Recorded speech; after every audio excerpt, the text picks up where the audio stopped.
you very much. I don't think I'm going to match the energy levels of the previous presenter, although I was fascinated by a comment in the previous presentation about properties located in the safe and mining-friendly jurisdiction of Ontario.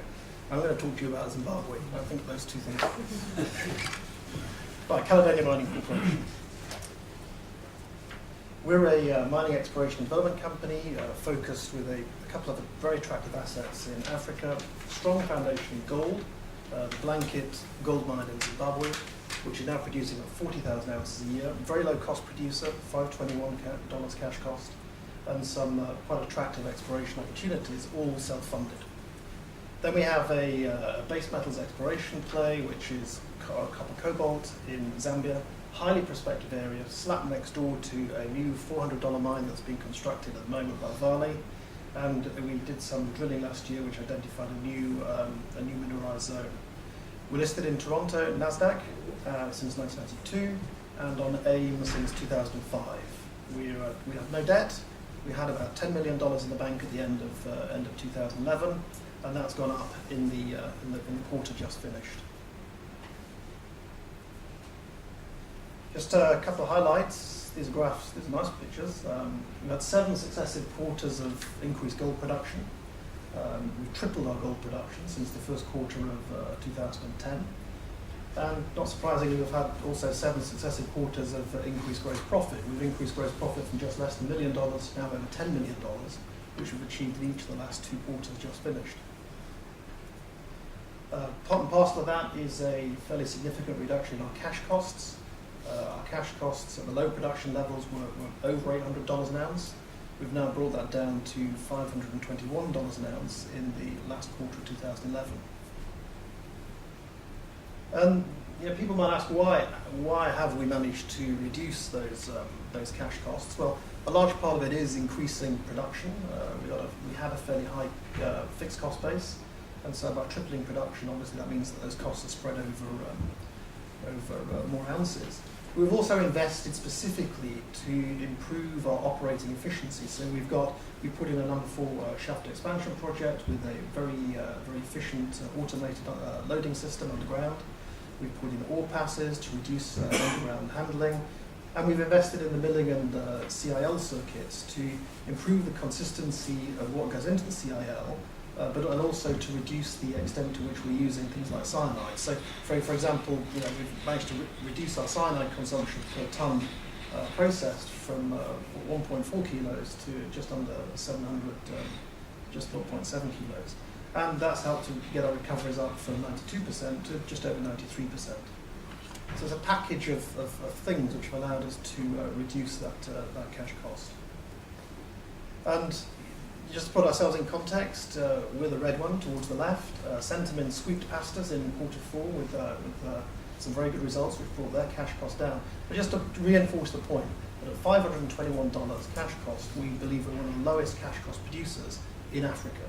And we're comparing ourselves to some other operators who've got mines that are multiples 10 times bigger than the amount of gold that we produce. Reserves, we bought the thing off Kinross in 2006.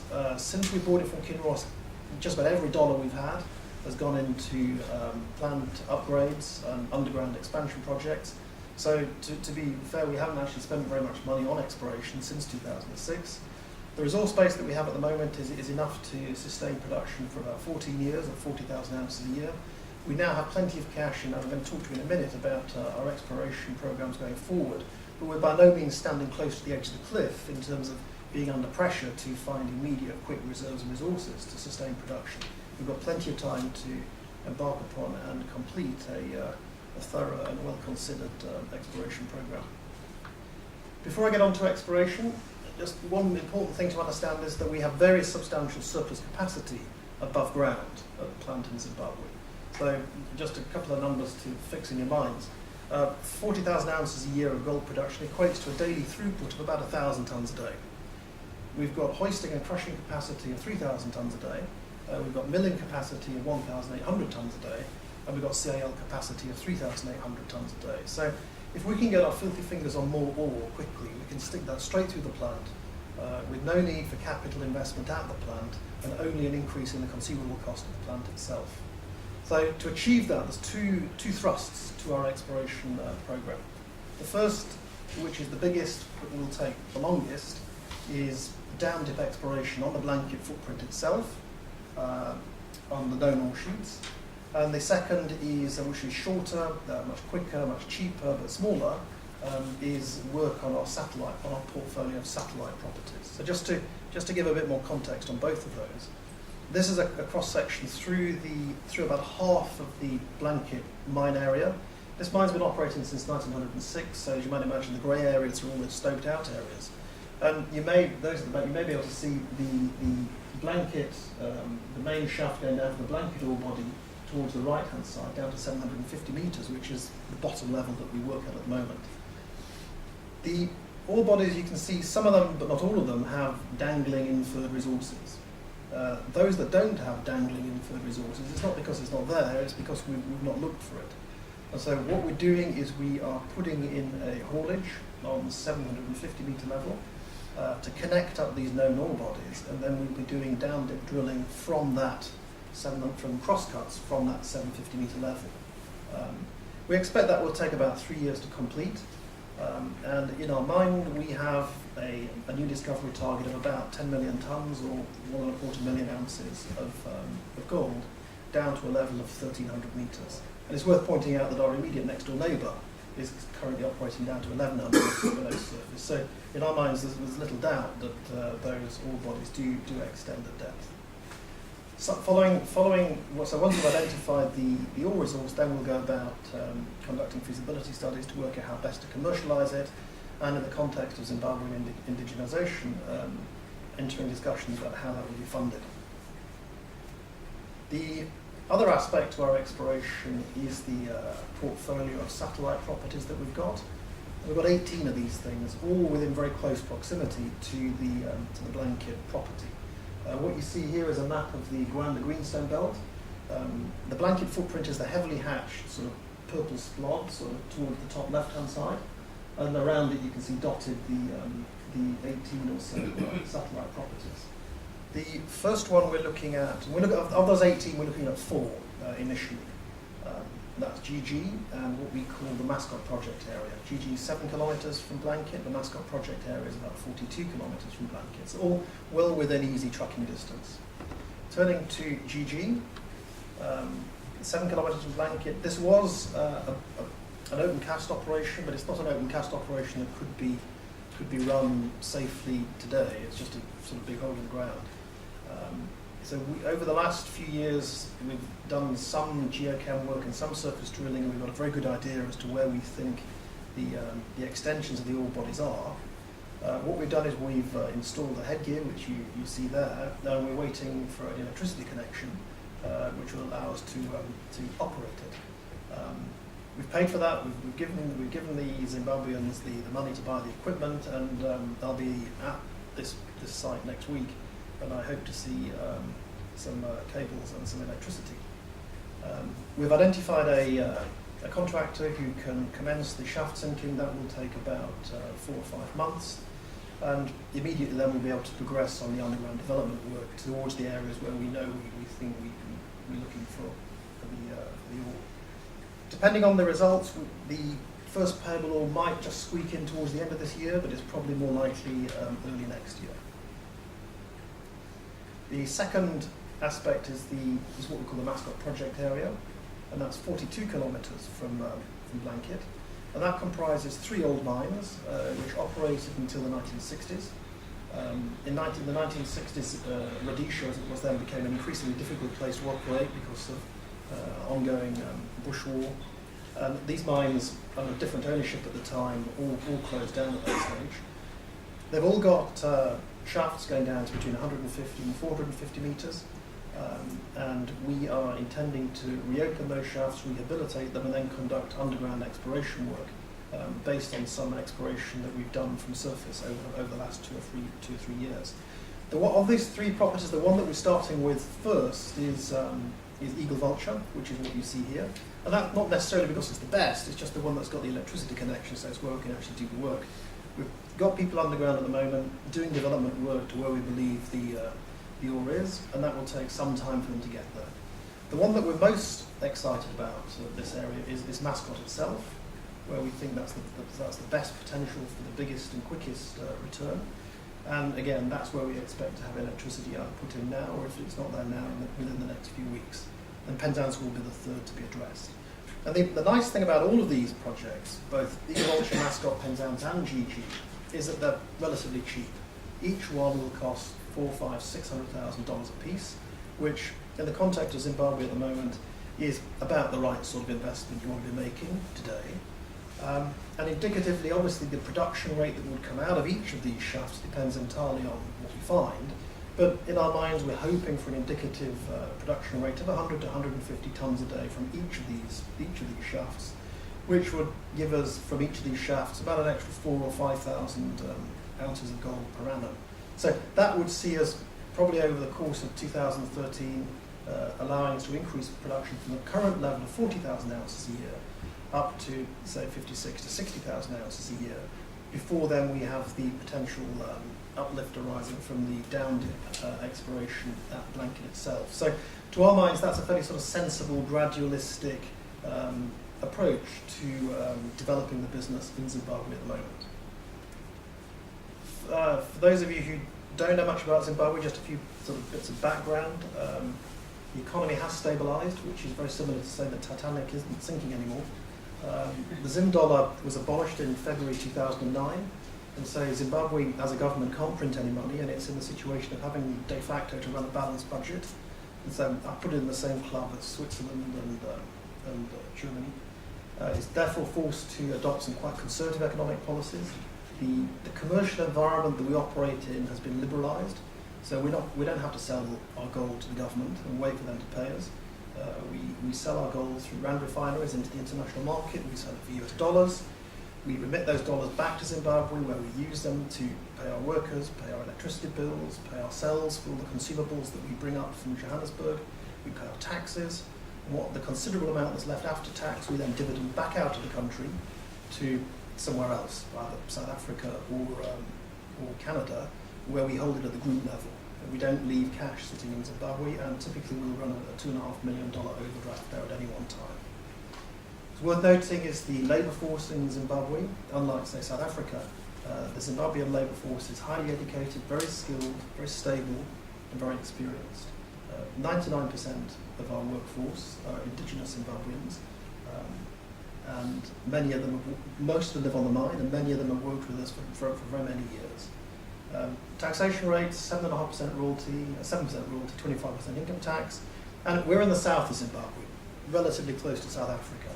And as you will know, South Africa's got a very large, well-developed gold mining industry, which is in terminal decline, and that means that there is just about everything you could possibly need to run an underground mining operation you can get in Johannesburg quite efficiently, quite cheaply, and we just truck it up to, we buy that ourselves in Joburg, we truck it up to the mine, and that's our procurement, and that works very well. And obviously it means that to the extent that the rand devalues against the US dollar, we do have that potential tailwind arising from rand devaluation. And whether you believe me or not, whether you know, there's a great deal of skepticism about how easy it is to deal in Zimbabwe, I just refer you to the fact that we don't achieve a cash cost of $521 an ounce in a place that's difficult to do business. We can operate in that environment. We demonstrably grown the business, and we demonstrably brought those cash costs down. The main issue related to Zimbabwe is indigenisation. And it's fair to say that indigenisation or resource nationalism isn't confined to Africa. It has different manifestations across the world in different ways. The Australians and the Canadians are not shy about protecting their own interests here. So just put that in context. In February, we were one of the first companies to agree an MOU with the government, which, in terms of which we will be selling 51% of Blanket Mine to a range of indigenous Zimbabweans, which includes the local community. We're very keen to get the local community to participate. Our workers, we're very, very keen to get our workers to participate.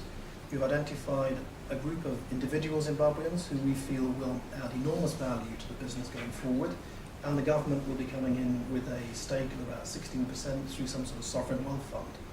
That deal was struck at $30.9 million, which at the time was was a modest premium to our share price, and now it's a fairly significant premium to our share price. And I'd ask you to find how many empowerment transactions were done in South Africa at anything like a premium or even close to the prevailing market cap. So we're very pleased we can put that behind us, we can implement these deals quickly, and hopefully we can take the business forward and grow it. But we expect to complete the various aspects of that MOU in the quarter that we're in right now.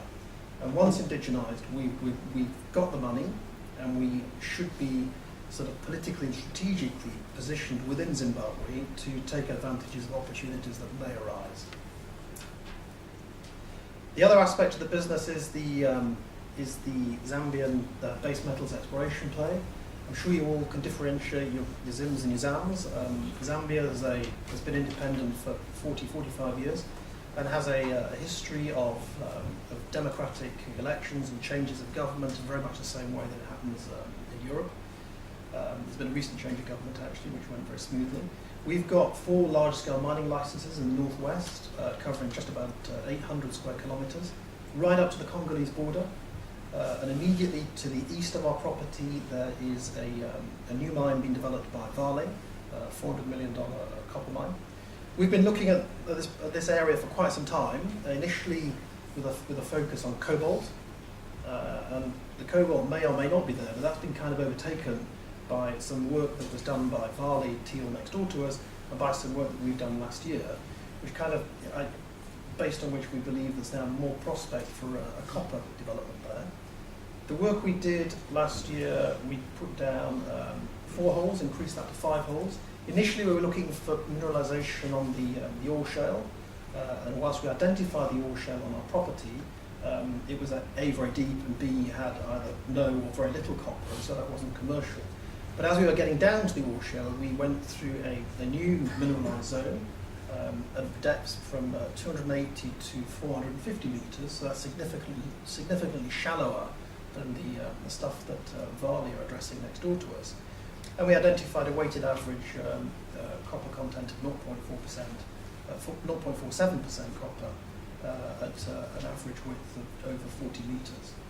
The work we started already in 2012, now that it's stopped raining, it's moved to London, is we're putting down six holes to try and chase what we've identified up towards surface, with a view to identifying an ore body which is capable of an open pit mine being put there. Those holes are relatively shallow. Those 6 holes, they should be completed, and we should get the results sometime in say August. So that's quite quick. Summary financials, you can look at those later if you like. Steady progress throughout 2011. And at a share price of 10 cents, it's now significantly below that. We're on the historic PE ratio of about 3.2. And our EV, as our cash pile has grown and our share price has come down, I suspect our EV/EBITDA multiple might be less than 1 now. And so one of my challenges is A, to get the share price up, B, to get the cash pile down. So the drinks are on me later on this evening. Hey. Profit growth going forward depends entirely, obviously, on gold price, increasing production. Edison do provide research, and they'll be putting out a research note on us again in the next few days, which will be available on our website and ours as well. Capital structure, 500 million shares out, more than we're comfortable with. We're not intending, we haven't issued shares for many years now, and we're not intending to issue any further shares. We had cash outside Zim of just under $10 million, and that's grown probably by another 5 or 6 in the first quarter. So we're fully cashed up and well able to pursue our own destiny. Management directors, the management team are based in Johannesburg, which is actually the most sensible place to be if your assets are in Zimbabwe and Zambia. The directors are, the independent directors are based in Canada. So the investment case, quite straightforward. Long established, cash generative gold producer, very low cash cost, 40,000 ounces of gold production per annum, with considerable upside exploration potential that we don't need to buy, it's there, we can exploit it ourselves. And the base metals, the copper cobalt prospect in Zambia provides an optionality, an upside optionality, which just isn't factored into our share price at all. Then we have a very experienced management team on the ground, which is able to look after all of this. And really, this kind of is the most compelling thing. I mean, we're just cheap. We're so cheap. And whilst the risk of Zimbabwe is, our feeling is the risk, now we've got our memorandum of understanding with the Zimbabwean government, the downside risk of operating in Zimbabwe has been squared away, and so it should actually provide a platform for share price appreciation, and we are very cheap compared to our peers. I'm here all afternoon. Those are our details here, and if you have any questions now, I'll take them. Otherwise, I'm happy to talk to you this afternoon.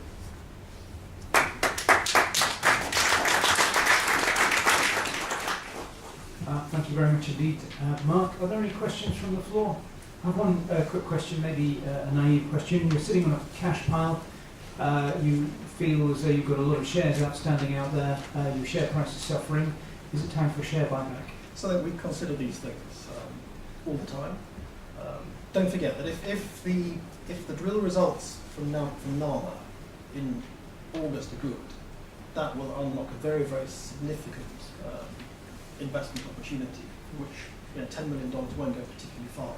So there's something to be said for the time being for holding on to our cash. So we'll reappraise that in August. But yet we're under pressure for share buybacks and or dividends, so we have to keep on considering these things. Okay. It's something that we often hear from presenters, and that is that their share price is mysteriously low. Why? No, ours is mysterious. Why do you think it's lower than you feel? Our share price has been very badly affected by the adverse news flow coming out of Zimbabwe since Christmas. And whilst we had our run-in with the government there sort of late last year, and that did get into the media, Caledonia is only worth $40 million, so no one noticed it. But when it was Zimplats and Implats, which is one of the world's second biggest platinum producer being pushed around by the government, that gets front page news on the FT, and that rubs off, that affects us. So I think that had a very significant effect. Also listed on the three exchanges, we are quite liquid, and it is easy for people to dump us. Why they do what they do. So we are aware of the fact that our share price has come under a lot of pressure, which we think is grossly unfair. Which obviously presents everybody with an opportunity to buy. Absolutely. Yes, please. Can I just make an observation and ask a question? And it's about your risk perception. On Monday, I think it was, coming out of Zimbabwe, the relevant minister made an announcement that the Zimbabweans would not be paying for their 51% stake. Yeah. That in fact that you'd have it in the form of resources and reserves and there'd be no money for it coming. Well, that's not the deal we've agreed. So, one of the difficulties that we deal with is the very uncontrolled, widely divergent views that come out of the Zimbabwe government. And the fact is, we have agreed a transaction with a value. We're having to vendor finance it because there isn't any money in Zimbabwe. But because we're so cash generative, we can do that. And we're not looking at some sort of Argentinian-style nationalisation. So that is, we constantly battle against those sorts of comments, which is playing to the domestic audience. And don't forget, Zimbabwe is running up to some sort of election process, and politicians are seeking to burnish their own position, both within the party and with the electorate. So you've got to take that sort of stuff with but it does affect the perspectives of external investors. Quite right. Yeah. Any other comments or questions? Yes, please. Give us your name and company name, please. Paul Rick, VSA. I was wondering what kind of assurances you can give investors that the Zimbabwe government can and will be able to meet the terms of your vendor financing. Well, they don't need to. We're vendor financing it, so they just have to sit there. You're going to, in other words, it's financed out of production. It's financed out of dividends. Out of dividends. So we, the company, will retain dividend payments until such time as the vendor financing has been repaid. And whilst sitting in London, you might think that's a bit of a crazy way of funding it. That's the sort of funding techniques that were developed in South Africa to fund empowerment transactions. And if you're faced with the reality that the designated buyers don't have the money, you've got no choice. The alternative would be nationalisation, which clearly isn't acceptable. So the company will control the payment of the dividends and retain the dividends, and only when the vendor finance has been repaid will the new owners be entitled to the full dividend stream. There was a question over There was here. another question. No, Okay. Too short. Anyone else? Any other questions? Okay, in which case, Mark, thank you very much indeed. Thank you.